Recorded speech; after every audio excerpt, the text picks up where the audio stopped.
제1장 실현의 가시밭길. 내가 자진 사퇴하거나 장관 지명이 철회되었다면 보수 야당과 언론은 검찰 개혁에 동참했을까? 검찰은 검찰개혁 법안 통과를 인정하고 받아들였을까? 역사는 가정을 허용하지 않는다. 출마냐 입각이냐. 2019년 봄날 청와대 뜰에는 봄꽃이 피어 있었다.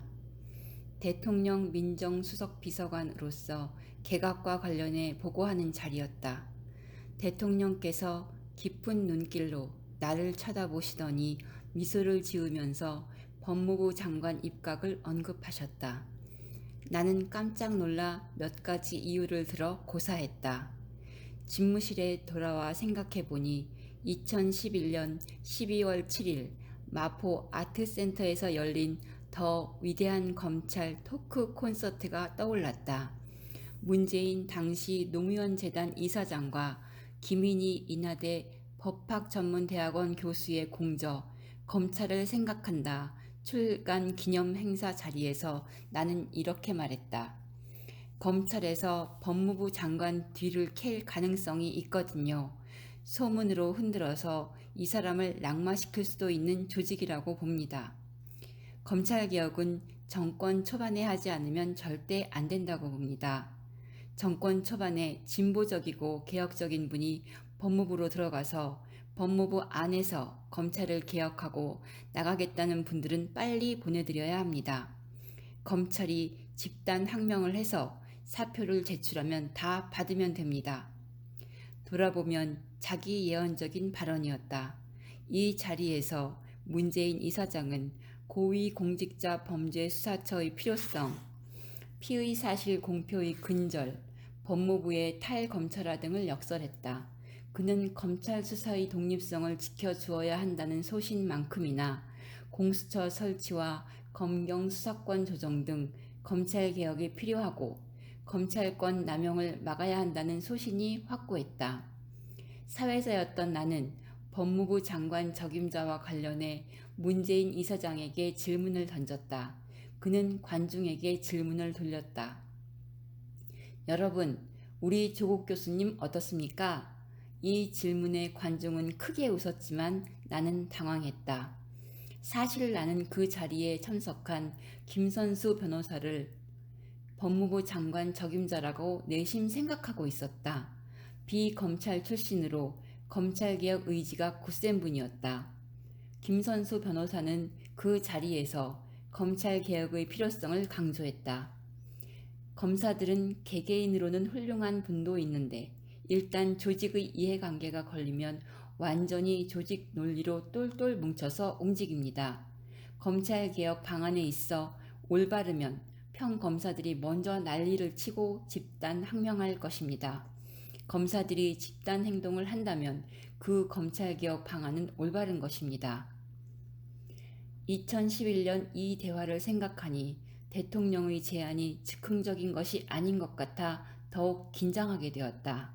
이후 대통령께서는 2019년 5월 9일 취임 2주년 KBS 대담에서 말씀하셨다. 조수석에게 정치를 권유할 생각은 없습니다. 본인이 판단할 문제입니다. 현재 민정수석의 가장 중요한 임무인 권력기관 개혁과 법제화 과정이 남아 있습니다. 그 작업까지 성공적으로 마쳐주길 바랍니다. 민정수석으로서 작업을 마무리하라는 뜻이 아님을 직감할 수 있었다.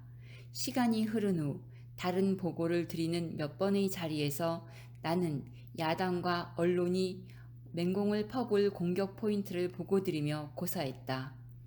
민정수석에서 법무부 장관으로 바로 가는 문제점, 민정수석 역할에 대한 평가, 배우자가 상속받은 재산으로 인한 부유함, 국가보안법 전과, 폴리페서 공격 등이었다. 장관 후보 지명 이후 검찰, 언론, 보수 야당이 제기한 의혹들에 대해서는 전혀 짐작하지 못했다. 나는 준비해온 다른 법무부 장관 후보자 명단을 대통령께 드렸다. 대통령께서는 보고를 주의 깊게 들으시더니 말씀하셨다. 지난 대선 때 권력기관 개혁을 주요 공약으로 내세웠는데 이 공약을 실천하려면 이 기획 과정을 잘 아는 사람이 법무부로 가야 합니다. 국회에서 법안이 통과된 이후에도 법무부에서 마무리할 일이 많습니다. 다시 생각해 보십시오. 나는 고민이 커져 노영민 대통령 비서실장께 의논드렸다. 학교로 돌아가고 싶다고. 노 실장은 웃으면서 말씀하셨다. 내가 보기에 조수석은 바로 학교로 못 갑니다. 출마하든지 입각하든지 일을 더 해야 합니다. 나는 출마를 권합니다. 청와대 안팎의 마음이 통하는 사람들과 상의했는데 다들 같은 의견이었다. 대부분은 내 고향인 부산이나 내가 오래 거주하고 있는 서울, 강남 등 적지 출마를 권했다. 정치인으로 변신하라는 요구였다. 고민이 깊어졌다. 출마하면 학교를 떠나야 한다. 임명직 공무원과 달리 선출직 공무원이 되면 학교에 사표를 내야 한다. 나는 학자로서의 정체성을 버리지 않고 있었다. 학교 복귀 후 집필할 연구서도 있었다. 논문 지도 학생들의 얼굴도 떠올랐다. 나는 다시 학교로 돌아갈 수 있는 입각을 선택했다. 2019년 하반기 온 가족에 대한 검찰 수사가 진행되고 기소가 이루어진 후 당시 상의했던 사람들과 조촐한 식사 자리를 마련했다. 이들은 나를 위로하면서도 질책했다. 왜 그때 출마를 선택하지 않았느냐? 쓴웃음을 지울 수밖에 없었다. 민정수석 퇴임이 결정난 즈음 대통령께 보고드리는 자리가 한 차례 더 있었다. 대통령께서 법무부 장관직을 다시 언급하시기에 나는 후보 검증을 받겠다고 말씀드렸다.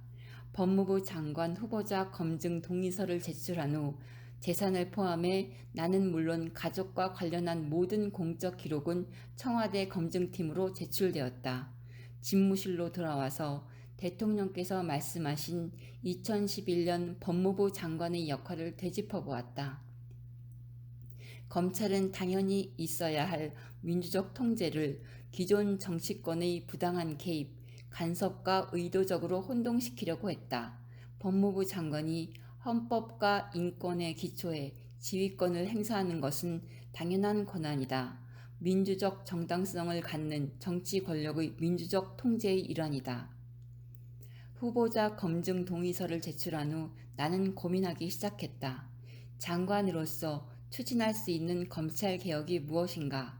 법무부 장관은 검찰 사무의 최고 책임자이므로 법무 불용으로 할 수 있는 사안이 많다.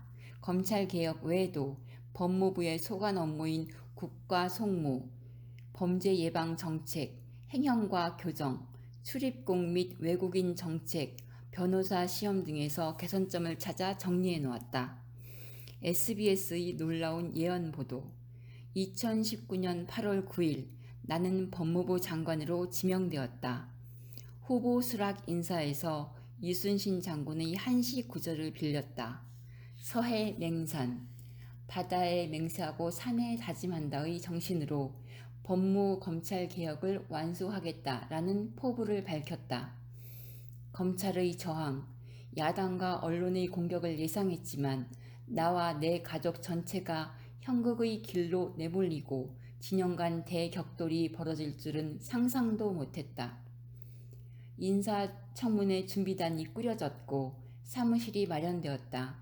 준비단장은 김후곤 법무부 기획조정실장이 맡았고 장관 후보 정책보좌관으로 조두현 검사와 김미경 변호사가 합류했고 대변인은 박재혁 검사가 맡았다. 김미경 변호사는 민정수석실 선임행정관 출신으로 민정수석 시절 호흡을 맞추었기에 도움을 요청했다. 그런데 정책과 업무 준비에 힘을 쏟을 수가 없었다. 언론 공격에 맞서느라 눈코 뜰 새가 없었다. 오늘은 이 매체, 내일은 저 뉴스. 검찰발 뉴스는 끝이 없었다. 검, 언, 정은 가로등 전멸기 사업 뒤에 내가 있다고 했다. 듣도 보도 못했던 일이다. 사모펀드가 나의 정치자금이라고 주장했다. 기막히고 황당했다. 동생 부부의 사생활을 파고 다녔다. 너무 미안하고 면목이 없었다. 돌아가신 아버지 무덤의 비석 사진을 찍어 올리는 정치인도 있었다. 불효도 이런 불효가 없었다. 저주의 구판이 벌어지는 느낌이었다. 야당은 나에게 인사청문회 기회조차 주지 않았다. 무수한 의혹 제기에 직접 답할 수 없었기에 숨이 막히는 듯했다. 나는 어떤 방식으로든 국민 여러분께 상황을 설명해야 했다. 하는 수 없이 더불어민주당과 협의해 9월 2일 국회에서 기자 간담회를 열었다. 간담회를 마치고 새벽 2시 30분쯤 국회를 빠져나오는데 시민들이 정문 앞에서 기다리고 있었다. 조직이나 단체에서 온 분들이 아니었다.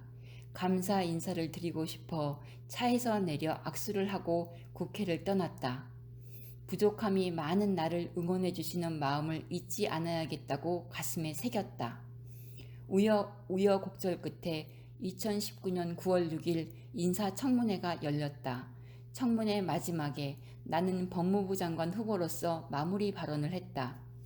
검증 기간에 저나 제 가족이 검증 대상이 됐고 힘들었던 건 사실입니다. 그러나 저의 불찰이나 부족함 때문에 국민 여러분이 느꼈던 실망이나 분노와 비교하면 저나 가족이 느끼는 고통은 더 적을 거라고 생각합니다. 합법이냐, 불법이냐 이런 문제가 아니라고 생각합니다. 혜택받은 계층에서 태어나고 자라서 또 혜택받은 계층에 속해 있습니다. 불평등의 문제나 부의 세습 문제에 둔감했습니다. 후에 제가 장관으로 임명될지 안 될지는 모르겠습니다. 그건 전적으로 임명권자의 선택입니다. 그러나 이런 시련이나 고난을 되돌아보면서 앞으로의 삶을 새롭게 전개해 보겠습니다. 9월 6일 자정 인사청문회가 끝나갈 무렵 검찰은 정경심 교수를 동양대 표창장 위조 혐의로 기소했다. 다음 날 9월 7일 SBS는 정 교수가 연구실 PC를 이용해 위조한 표창장 파일이 나왔다고 단독 보도를 했다. 문제의 사모펀드가 조국펀드라는 황당한 주장이 널리 유포된 상태에서 이 보도는 나에 대한 비판적 여론에 기름을 부었다. 이 보도는 SBS의 2009년 5월 13일 노무현 대통령 논두렁 시기의 보도와 같은 효과를 가져왔다. 그런데 검찰이 강사 휴게실 PC를 임의 제출 형식을 빌려 확보한 것은 9월 10일 저녁이었고 포렌식을 한 것은 9월 11일이었다. SBS는 무려 나흘 전에 예언 보도를 한 것이다. 연구실 PC가 아니라 강사실 PC라는 점에서만 오류가 있었다. SBS는 영화 마이너리티 리포트에 나오는 미래 예측 시스템을 가지고 있었던가? 정 교수의 자산을 관리해주던 김경록 한국투자증권 차장은 유튜브 유시민의 알리레오 인터뷰에서 9월 10일 오후 KBS 기자들도 표창장 파일건을 알고 있었다고 진술했고 페이스북에도 같은 내용의 글을 올렸다. 의아하고 궁금하다. 이 보도의 최초 정보 제공자는 누구였을까? 첫째, 표창장이 재발급되었음을 알고 있고, 둘째, 표창장이 위조되었다고 알리고 싶은 사람만이 검찰 또는 언론에 제보할 수 있다. 검찰은 강사 휴게실 PC를 확보하기 전이다. 누구일까? 동양대 관계자 외에는 없다. 강사 휴게실 PC와 그 속에 든 전자정보 확보 시 적법 절차가 준수되었는가? 표창장 발급에 있어 최성해 총장의 명시적, 수정적 승낙이 있었는가? 최 총장은 표창장의 존재를 언제 인지했는가? 표창장 파일이 존재한 강사 휴게실 PC는 파일 작성 시점에 어디에 있었는가 등은 정 교수 재판에서 치열하게 논쟁이 벌어지고 있으므로 상세한 언급은 삼가하겠다.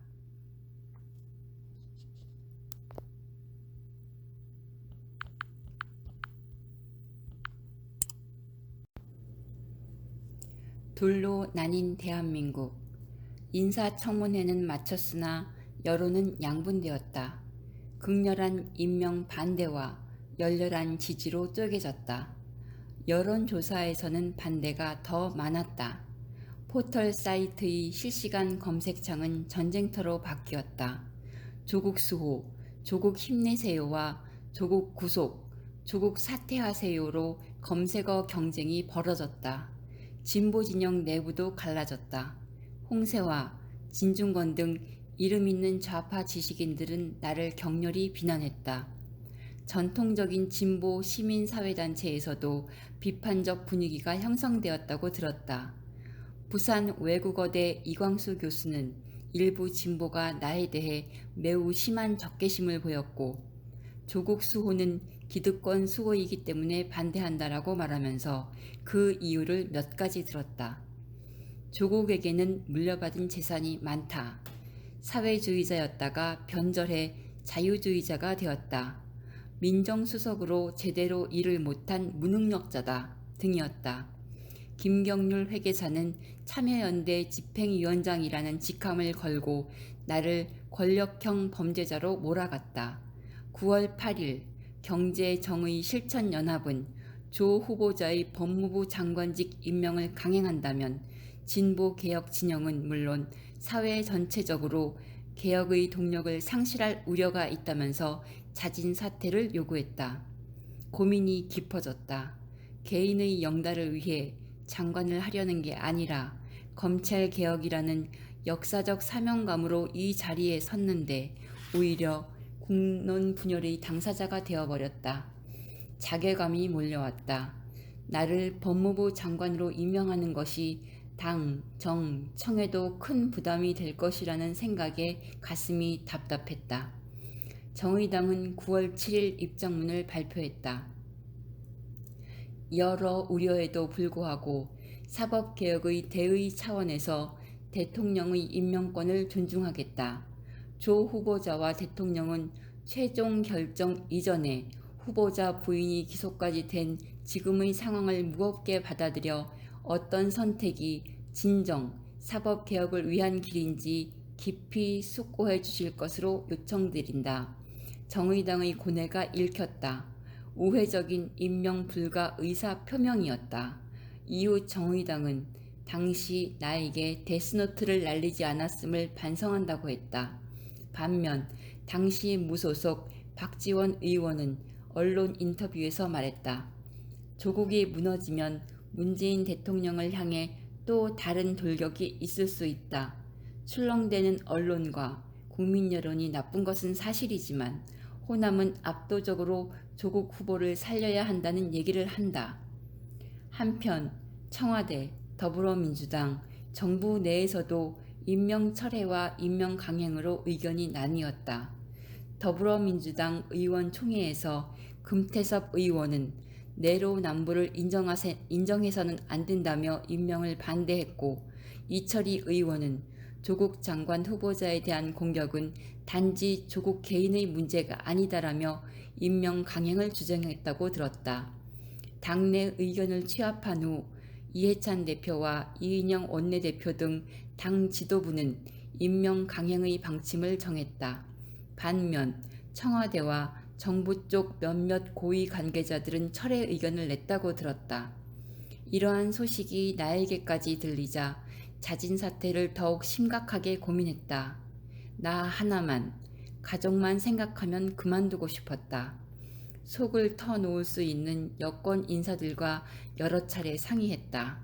이들은 나의 임명이 정무적 부담이 되는 것은 사실이지만 자진 사퇴는 절대 안 된다고 조언했다. 검, 언, 정의, 노무현 대통령과 그 측근들을 잡아 족쳤던 상황과 같다고 했다. 검찰의 문재인 정부를 향한 무력 시위, 문재인 정부 군기 잡기가 시작되었다면서 검찰의 공격에 무릎을 꿇으면 이후 누가 법무부 장관으로 오더라도 검찰 개혁은 무산될 것이라고 우려했다. 내가 법무부 장관에 임명되기도 전에 정경심 교수에 대한 표창장 위조 기소 외 각종 의혹이 쏟아졌고 검찰은 압수수색을 진행했다. 이러한 상황에서 사태의 본질에 대한 판단이 나뉠 수밖에 없었다. 한쪽은 검찰 개혁의 현실화를 막기 위해 검찰이 수사를 통해 정치를 하고 있다. 검찰은 조국 수사를 시작으로 검찰 조직을 지키고 집권 세력 길들이기에 나섰다. 조국 수사는 시작에 불과하고 집권 세력 전체로 확대될 것이다 라고 봤다며, 다른 한쪽은 윤석열 총장이 이끄는 검찰이 그럴 리가 없다. 조국 수사는 개인 비리 사건에 한정될 것이다. 조국 장관 후보와 가족의 흠결로 인한 정무적 부담이 너무 크다라고 판단했다. 광기의 사륙. 어느 쪽이 본질을 꿰고 있었을까? 나는 다음 세 사람의 글이 사건의 본질을 정확하게 파악하고 있었다고 본다. 먼저 이해찬 대표는 2020년 9월 시사인 인터뷰에서 검찰개혁을 둘러싼 대립이 핵심이었다고 말했다. 조국 대란은 검찰개혁과 그에 대한 검찰의 저항 문제이기 때문에 피해갈 수 있는 상황이 아니었습니다. 자세히 보면 조국 장관 후보자 지명 전과 후에 검찰의 기조가 달라집니다. 지명 전에는 지명을 못하게 하는 방식으로 검찰이 저항을 합니다. 지명 후에는 검찰이 힘을 총동원해서 사건을 만드는 쪽으로 갑니다. 그게 본질입니다. 나는 지명해야 한다고 봤어요. 이인영 당시 원내대표도 같은 생각이었습니다. 이 지명이 검찰개혁 의지의 바로미터라고 봤습니다. 2019년 하반기 대전이 진행되고 있는 상황에서 건국대 이종필 교수는 한국일보에 광기 어린 검찰권 남용을 규탄하는 칼럼을 썼다. 조국이 낙마하고 그 자리에 다른 후보자가 들어서면 지금의 광란적인 공세가 사라질까? 자신의 기득권을 지키려 현 정부를 실패한 정부로 만들려는 사람들은 아마 더욱 기세를 올려 사법개혁 자체를 무산시키고 여세를 몰아 총선까지 내달릴 것이다. 온 가족의 신상과 사생활을 까발려서 조그만 의혹의 꼬투리라도 붙잡아 인신공격의 융단 폭격을 마다 않는 지금의 무력 시위는 잠재적인 대안 후보자들에 대한 공개적인 경고의 성격도 가지고 있다. 과연 누가 지금의 광기를 버티면서까지 사법개혁을 위해 장관 후보자로 나서려고 할 것인가? 그래서 지금의 논란은 단지 조국 후보자 한 명을 둘러싼 대립이 결코 아니다. 행여 조국보다 더 도덕적이고 더한 개혁 의지를 가진 인물이 다시 후보자로 지명된다면 그때는 사돈의 팔촌까지 뒤지고 매자리까지 아예 파헤쳐서라도 주저앉히지 않는다고 누가 장담할 것인가? 더 도덕적이고 더 개혁적인 후보가 없는 것이 문제가 아니다. 그래서다. 이 광기의 사륙을 나는 규탄한다. 그것이 적어도 지금은 민주공화국의 가치를 수호하는 길이라 믿는다. 2019년 하반기 촛불 집회에서 촛불 국민 언니라는 애칭을 얻으며 활약한 더불어민주당 최민희 전 의원은 윤석열 총장의 검찰주의를 지적했다. 참여정부 때 대선자금 수사 과정에서 안대희가 국민적 영웅으로 떠오른 적이 있어요.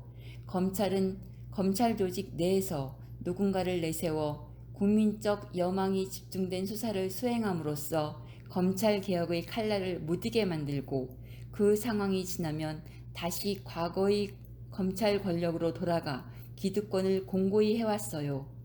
윤석열은 안대희와 다를 바 없다고 저는 판단합니다. 안대희나 윤석열이나 그들이 지키고자 하는 것은 법의 정의나 민주정부가 아니라 검찰 권력이라고 보는 것이 합리적 판단이라고 생각해요.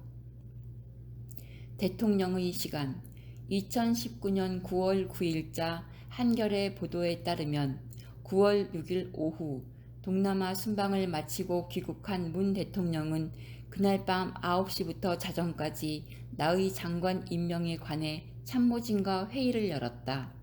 9월 8일 오후 4시쯤 당시 윤건영 국정기획상황실장에게 임명과 지명 철회라는 두 가지 초안으로 대국민 메시지를 작성하라고 지시했다.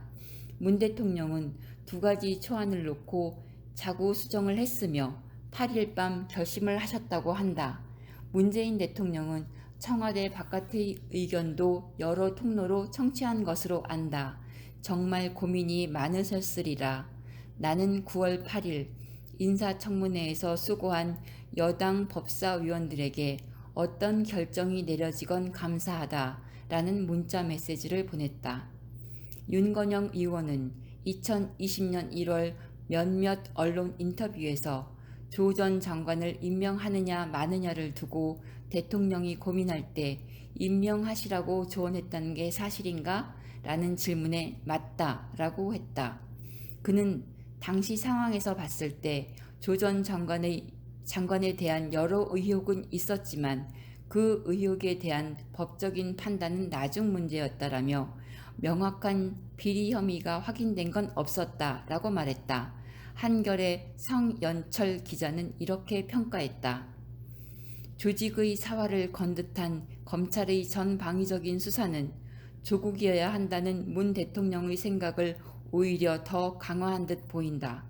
특별수사부 검사들이 대거 동원된 수사와 중요한 정치적 고비의 순간에 맞춰 진행된 압수수색, 청문회 종료 직전 장관 부인 기소, 이후 진행된 피의사실 흘리기 의혹 등이 오히려 임명 강행 쪽으로 뜻을 굳히는 요인이 됐다는 것이다. 한편 한겨레는 문 대통령 귀국 직후인 9월 7일 윤석열 총장이 김조원 청와대 민정수석에게 연락해 조국 의혹이 심각하다. 조국을 임명하면 내가 사퇴할 수밖에 없다라고 말했다고 보도했다. 검찰 측은 이를 부인했다. 최강욱 열린민주당 대표는 우상호 의원이 진행하는 팟캐스트에서 좀 더 구체적으로 사실을 밝혔다. 즉 장관 임명 발표를 앞둔 주말에 윤 총장이 김 수석에게 전화해 이게 뭡니까? 나는 30군데나 압수수색을 했는데 아직도 포기 못하고 이런 식으로 나오면 내가 사표를 내겠습니다. 라고 말했다는 것이다. 이해찬 대표도 지명 직전에 윤석열 검찰총장이 대통령 독대를 요청했다는 이야기가 파다했습니다. 사실입니까? 라는 시사인의 질문에 사실입니다. 한 번도 아니고 두세 번을 요청했어요. 내가 다 얘기는 안 하지만 있을 수 없는 사안입니다. 라고 답변했다. 이상은 사후 몇몇 청와대 핵심 관계자들에게 내가 들은 바와 일치한다. 고통스러웠던 임명식. 9월 8일 나는 청와대로부터 임명 통지를 받았다. 임명식에는 통상 배우자를 동반하는데 이번에는 그렇게 하지 않는다고 했다. 이유는 충분히 짐작하고 이해할 수 있었다. 9월 9일 청와대로 들어가 장관 임명장 수여 장소로 들어가는데 만감이 교차했다. 민정수석 시절 장관으로 임명되는 분들을 환하게 영접하던 바로 그 장소였기 때문이었다. 준비된 차담 테이블로 가니 얼마 전까지 동고동락했던 실장과 수석들이 심각한 얼굴로 서 있었다. 나 역시 침통한 표정을 숨길 수 없었다. 서로 무슨 말을 할 수 있었으랴. 정의용 안보실장이 다가와 두 손으로 내 손을 꼭 잡으며 고생이 많았죠? 힘내야 합니다. 라고 말씀하셨다. 정 실장님은 민정수석 근무 시절 청와대 참모진 최고 어른으로서 부족한 나를 많이 격려해 주셨다. 주영훈 대통령 경호실장과 악수할 때 실장님 눈에 맺혔던 눈물을 잊을 수가 없다. 주 실장님은 참여정부 경호실 가족부장으로 관저 경호를 담당했고 노무현 대통령 퇴임 후에는 봉화마을에서 경호팀장으로 활동했으며 문재인 정부 출범 후에는 대통령 경호실장이 된 분이었다. 내가 당하는 꼴을 보면서 가슴이 아프셨던 것 같았다. 청와대 시절 호흡이 잘 맞았던 강기정 정무수석은 다가와 내 손을 꽉 잡으면서 힘내시게요 라고 말해주었다. 김외숙 인사수석은 어떻게 버티셨어요? 하고는 말을 잇지 못했다. 수여식이 시작되어 대통령께서 오셔서 악수할 때 그리고 임명장을 수여할 때 나는 차마 대통령과 눈을 맞출 수 없었다. 무참한 심정이었다. 지금도 수여식 사진은 꺼내보지 않는다.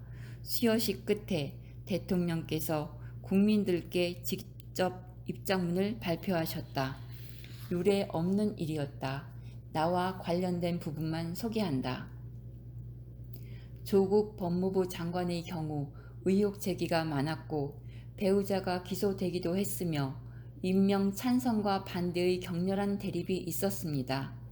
자칫 국민 분열로 이어질 수도 있는 상황을 보면서 대통령으로서 깊은 고민을 하지 않을 수 없었습니다. 그러나 저는 원칙과 일관성을 지키는 것이 더욱 중요하다고 생각했습니다. 인사청문회까지 마쳐 절차적 요건을 모두 갖춘 상태에서 본인이 책임져야 할 명백한 위법 행위가 확인되지 않았는데도 의혹만으로 임명하지 않는다면 나쁜 선례가 될 것입니다. 대통령은 국민으로부터 선출된 국정운영 책임자로서 선출될 때 국민들께 약속한 공약을 최대한 성실하게 이행할 책무가 있습니다. 저는 지난 대선 때 권력기관 개혁을 가장 중요한 공약 중 하나로 내세웠고 그 공약은 국민들로부터 지지받았습니다. 저는 대통령 취임 후 그 공약을 성실하게 실천했고 적어도 대통령과 권력기관들이 스스로 할 수 있는 개혁에 있어서는 많은 성과가 있었음을 국민들께서 인정해 주시리라 믿습니다. 이제 남은 과제는 권력기관의 정치적 중립을 보장하고 국민의 기관으로 위상을 확고히 하는 것을 정권의 선의에만 맡기지 않고 법 제도적으로 완성하는 일입니다. 저는 저를 보좌해 저와 함께 권력기관 개혁을 위해 매진했고 성과를 보여준 조국 장관에게 그 마무리를 맡기고자 한다는 발탁 이유를 분명히 밝힌 바 있습니다. 그 의지가 자처되어서는 안 된다고 생각합니다. 이 점에서 국민들의 넓은 이해와 지지를 당부드립니다. 가족이 수사 대상이 되고 일부 기소까지 된 상황에서 장관으로 임명될 경우 엄정한 수사에 장애가 되거나 장관으로서 직무 수행에 어려움이 있지 않을까라는 염려가 많다는 것도 잘 알고 있습니다. 그러나 검찰은 이미 엄정한 수사 의지를 통해 의심할 여지 없이 분명하게 보여주었습니다.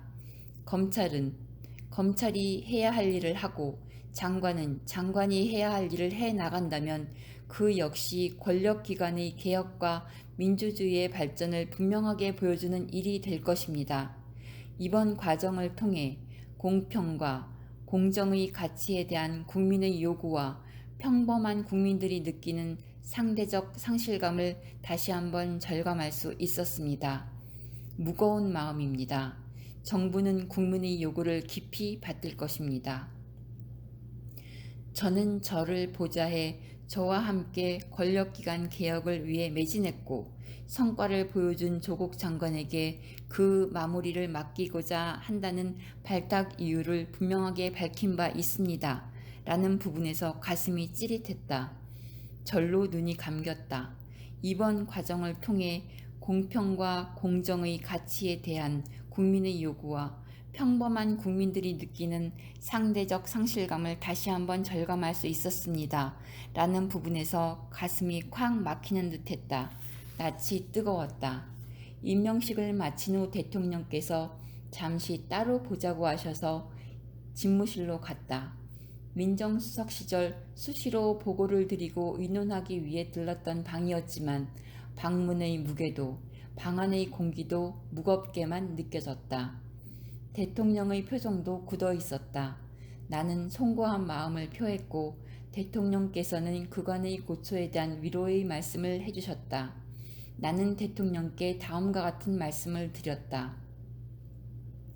검찰의 수사와 야당의 정치적 공세가 더 거세질 것입니다. 아무래도 제가 오래 장관직에 있지 못할 것 같습니다. 미리 후임자를 생각해 두시는 것이 좋겠습니다. 재임하는 동안 최대한 속도를 내서 개혁 조치를 하겠습니다. 인사청문회가 열리기 전에 전방위적인 압수수색이 있었고 인사청문회 마지막 날 배우자가 전격 기소된 상황이었지만 핵심 의혹이었던 사모펀드에 대해서는 나는 물론이고 정경심 교수도 전혀 문제가 없다고 알고 있었다. 권력형 비리 주장은 정말 황당했다. 이후 기소가 이루어진 인턴 체험활동 증명서 건에 대해서는 실제 활동을 했는데 무슨 형법적 문제가 되겠느냐는 아니하고 순진한 생각을 하고 있었다. 검찰은 멸문을 꾀하는 사냥을 준비하고 있었는데 말이다. 그러나 검찰이 나와 내 가족에 대한 수사를 확대할 것이라는 예상은 했다. 검찰이 추가 기소를 한다면 야당과 언론의 공세는 더욱 격화되고 여론도 더 나빠질 것이다. 36일짜리 장관이 될 줄은 몰랐지만 이러한 판단을 대통령께 말씀드려야 했다. 임명 당일 후임자를 구하는 것이 좋겠다는 말씀을 드려야 하는 얄궂은 상황이었다. 법무부 장관 임명장을 들고 집으로 돌아왔으나 가족 누구도 즐거운 표정이 아니었다. 가족들은 8월 9일 장관 지명 이후 꼬박 한 달간 이어진 검, 언, 정의 합작 공세에 지칠 대로 지쳐 있었다. 공세가 멈출 것이라고 생각하진 않았지만 그 정도로 전개되리라고는 추호도 예상하지 못했다. 그러나 운명의 여신은 혹독한 시련의 가시밭길을 깔아놓고 있었다. 2019년 하반기에 벌어진 사태를 예상했다면 대통령께서는 절대 입각을 권하지 않았을 것이다. 나 역시 수락하지 않았을 것이다. 당시 누가 상상이나 했겠는가. 문 대통령이 발탁한 윤석열 검찰총장이 역시 문 대통령이 선택한 법무부 장관과 그 가족을 표적수사하리라는 것을. 나는 장관 지명을 끝까지 고사해 학교로 돌아가고 흠결이 전혀 없는 분이 법무부 장관으로 지명되었으면 좋았겠다는 무의미한 상상을 한다. 내가 자진 사퇴했다면 국면은 어떻게 전개되었을까? 나와 내 가족에 대한 수사와 기소는 변함이 없었을 것이다. 검찰이 한 번 뺀 칼을 도로 집어넣을 리는 없으므로 장관 지명이 철회되었다면 어땠을까? 윤석열 검찰총장이 문재인 정부를 정면으로 타격하는 수사를 벌이지 않았을까? 윤 총장은 보수 진영에서 대권을 꿈꾸고 문재인 정부의 검찰총장 역할만 수행했을까? 보수 야당과 언론은 순순히 검찰개혁에 동참했을까? 검찰은 검찰개혁 법안 통과를 입법자의 몫으로 인정하고 받아들였을까? 역사는 가정을 허용하지 않는다.